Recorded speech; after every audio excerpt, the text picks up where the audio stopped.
Paul, we are back in our boxes. It is week of October 4th. So Paul, what's going on with Google's product announcements? All right, Google have done it again. They've announced a whole bunch of new features and products, and they have killed yet another one. Kate, you know Google tends to do this. It tends to buy companies often and then shut them down after a few years, and it's super frustrating to everyone who uses and loves those products. Stadia was announced a few years ago. That was like a gaming platform that a lot of people were very skeptical that Google were even getting into this.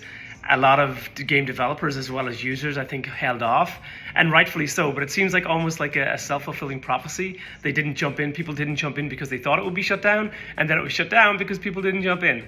So yeah, bad news for anyone who did like Stadia or thought that it was going to be something more than it is or was. But meanwhile, on the forward side of things, Google have announced a few new features that are quite interesting. There's a new multisearch feature that came on live this year, is now been extended to local. So that includes image searches, just really sort of enhancing that experience. But now they're bringing that to local searches, which is really good for small businesses and shops and stores and everything around you. And then they have another feature, another service appearing next year, which I'm very interested in, it's called Results About You. It's basically allowing you to figure out what of your personal information is online. You can do searches on yourself, understand like what's being said, what's out there, what public information is available about an individual. And I think that's very, very useful. That will obviously be tied to alerts so that you can tell if your name pops up for whatever pretense, you can be notified about it. And I think that's very, very useful. So thumbs up to that, thumbs down to more applications and more platforms being killed. Yeah. So what about you, Kate? What is, what's going on this week? What stood out for you and what's happening? Yes. So my best is Brave browser. So they're the Web3 focused browser, and they announced that they're going to be blocking cookie consent pop-ups that we've all experienced this when we're browsing on our phones. They're constantly popping up for me, super annoying. So totally. They are blocking this. In the Brave browser update, they're going to have one dialog box that you'll just say yes once, and that's it for the cookie blocker. So I'm really excited for that because it drives me nuts. Yeah, I can't believe it's taken this long. I think Google have been intentionally disabling or not providing that experience native to the browser, and I think it's because it's in their interest to allow cookies.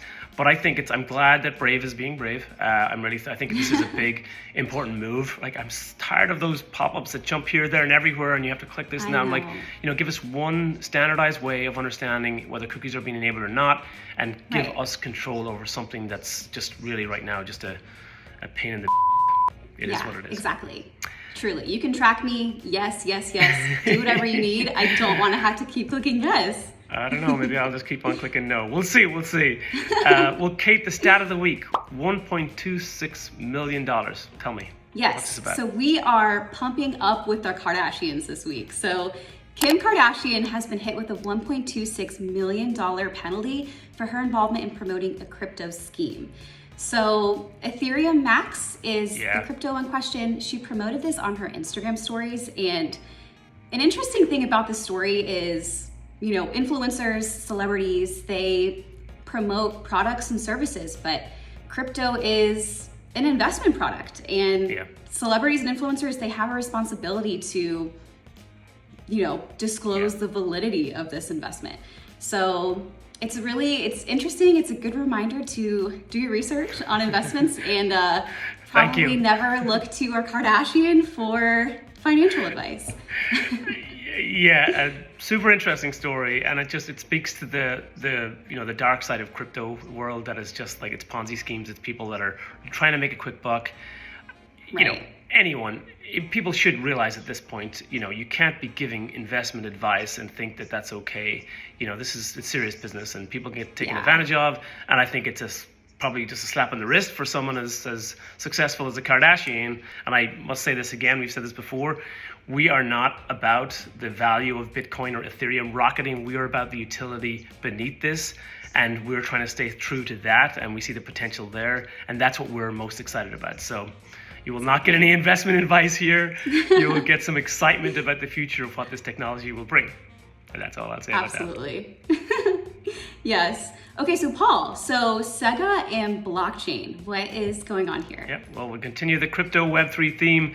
Sega are entering the blockchain gaming space. There's a lot more about this in our newsletter, not going to cover too deeply, but it is well known, like even recently Japan, the government has talked more about Web3 and are really putting in a lot of energy and time and investment into the Web3 space. And then we see Sega pop up with the announcement that their next big initiative is blockchain gaming. I think it's exciting, and I think there's more in the newsletter if you want to check it out.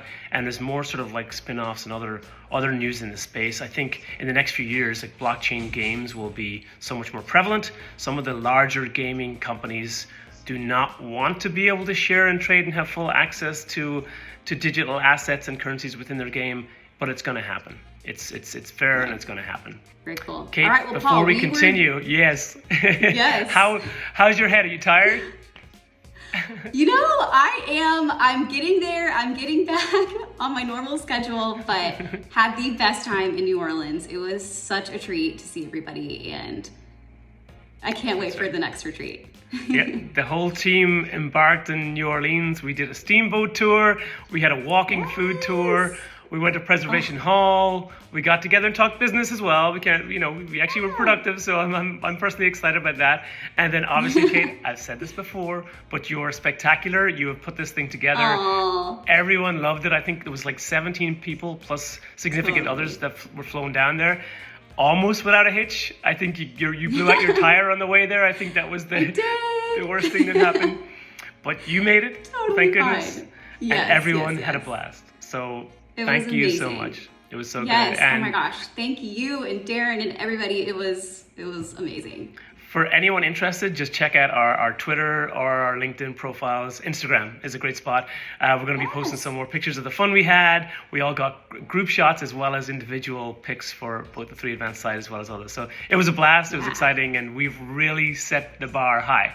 Looking forward to the next one. We really have. All right, just before we sign off, okay, there's news that just popped up that's apparently the Twitter Elon Musk takeover is happening. Oh, yes. Today is not the day to get into this. We will pick this up next week. But yeah, there's always a lot happening, and Elon Musk's name is often quite in the middle of it. All right, Paul. We'll pick it up. Catch you next week. See you, Kate. Thank you. Bye. Bye.